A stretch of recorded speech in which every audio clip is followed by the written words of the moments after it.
घर घर की कहानी एक बुजुर्ग व्यक्ति की है जो एक गांव में अपनी हवेली में अकेले रहते थे। इनके पास संपत्ति की कोई कमी नहीं थी। चिंता थी तो बस अकेलेपन की, क्योंकि इनका सारा परिवार इनसे दूर हो चुका था। बुजुर्ग के 3 बेटे थे जो शादीशुदा थे। अक्सर बुजुर्ग अपने बेटों से मिलने के लिए तरसते रहते थे, लेकिन उनका एक भी बेटा उनसे मिलने नहीं आता। एक बार बुजुर्ग की तबीयत बिगड़ जाती है और गांव वाले उन्हें अस्पताल लेकर आते हैं। वहां उनका इलाज होता है और उनके बेटों को खबर पहुंचाई जाती है, लेकिन सभी कोई ना कोई बहाना बनाकर आने से मना कर देते हैं।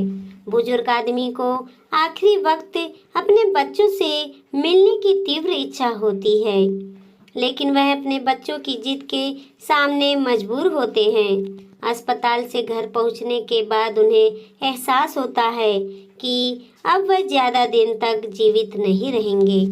इसीलिए उन्हें अपनी संपत्ति अपने बच्चों के नाम करनी होगी। बुजुर्ग ये बात समझ चुके थे कि उनके बेटे कागजी कार्रवाई के लिए समय नहीं निकाल पाएंगे। इसीलिए उन्हें अपनी सारी संपत्ति बेचकर हीरे खरीद लिए और अपने बच्चों को यह बात बताई। तीनों बेटे हीरे की बात सुनते ही गांव जाने को तैयार हो गए। उन्हें लगा कहीं उनके पिता वह हीरे किसी को दान में ना दे दे। तीनों भाई आनन फानन में अपने परिवार के साथ पिताजी से मिलने जाते हैं। जैसे ही उनके बेटे बुजुर्ग के सामने आते हैं, उनकी आंखों से आंसू निकल आते हैं। वह अपने बेटों को गले से लगाने के लिए हाथ फैला देते हैं, लेकिन बेटे आते ही साथ पूछते हैं, हीरे कहाँ है पिता? आपने बेटों की इस बात से बेहद दुखी होते हैं। उन्हें एहसास हो जाता है कि मेरे बेटे केवल संपत्ति के लिए आए हैं, मुझसे मिलने के लिए नहीं। तभी बुजुर्ग अपने कमरे से हीरो की पोटली लाने को कहते हैं। उनका सबसे छोटा बेटा दौड़ता हुआ कमरे में जाता है और वह पोटली उठा के ले आता है।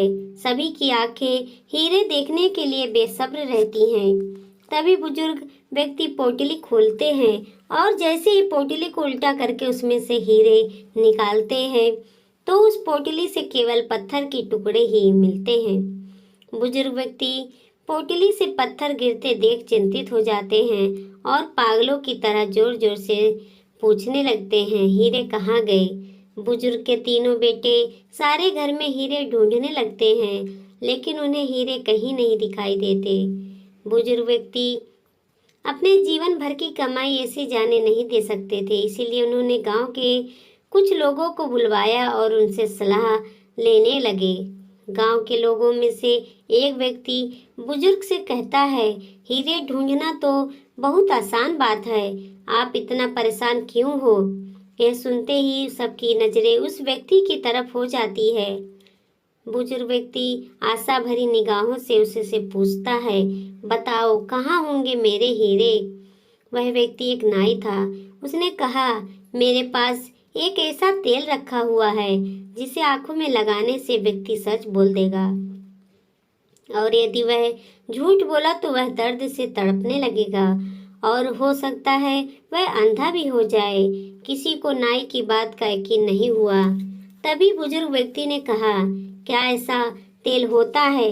तभी नाई ने जोश भरते हुए कहा, हाँ बाबूजी, मेरे पास ऐसा तेल है कि अभी पता चल जाएगा आपके हीरे किसने लिए हैं।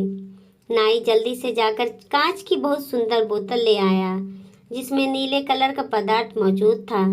तेल की बोतल देखते ही बुजुर्ग का बड़ा बेटा कहता है, भला हम तुम्हारी बात का यकीन कैसे करें कि झूठ बोलने वाला ही अंधा होगा। तभी नाई सभी के बीच में से उस इंसान को बुलाता है जिसने पहले भी एक बार गांव में चोरी की थी और अपनी गलती भी नहीं मानी थी, फिर भी लोगों ने उसे माफ कर दिया था और उसकी आंखों में तेल लगाकर उससे पूछता है, कुछ बरसों पहले गांव में जो चोरी हुई थी वह तुमने ही की थी?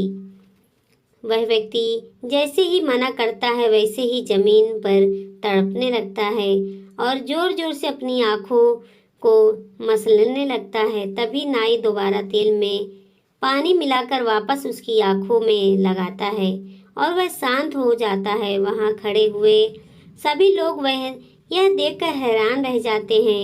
तभी बुजुर्ग घर में मौजूद सभी लोगों की आंखों में तेल लगाने को कहते हैं ताकि हीरो की चोरी का पता लगाया जा सके।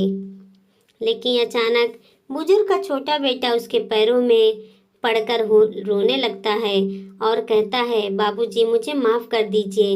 हीरो की चोरी मैंने ही की है। मैं सबसे पहले ही घर में आ गया था और आते ही आपके कमरे में प्रवेश किया और वहाँ मुझे वह पोटली नजर आई। मैंने उसमें से हीरे निकाल कर रख दिए और पत्थर के टुकड़े वापस पोटली में डाल दिए। बुजुर्ग व्यक्ति को अपने बेटे की बात सुनकर बहुत दुख हुआ और उन्होंने नाई को धन्यवाद देते हुए कहा, आप तो भगवान हैं जो इतना बड़ा चमत्कार पल भर में कर दिए। तभी नाई मुस्कुराते हुए कहता है, जी नहीं बाबूजी, मैं तो एक साधारण इंसान हूँ और मेरा यह तेल भी है समान तेल है जिसमें मैंने नीला रंग मिलाया हुआ है। यह कोई चमत्कारी तेल नहीं। और वह व्यक्ति यह तरकीब जानता था जिसे मैंने पहले से ही कह दिया था। मेरे प्रश्न पूछने के बाद विचित्र क्रियाएं करने लगना। सभी नाई की बात सुनकर उसकी बुद्धि की बहुत तारीफ करते हैं। बुजुर्ग व्यक्ति को समझ में आ जाता है कि नाई ने अपराधी का पता लगाने के लिए यह खेल खेला और बुजुर्ग उस पोटली से कुछ हीरे नाई को दे देता है। वीडियो अच्छी लगी लाइक सब्सक्राइब जरूर करें। देखते रहे सुषमा मोटिवेशनल स्टोरी 2.0। धन्यवाद।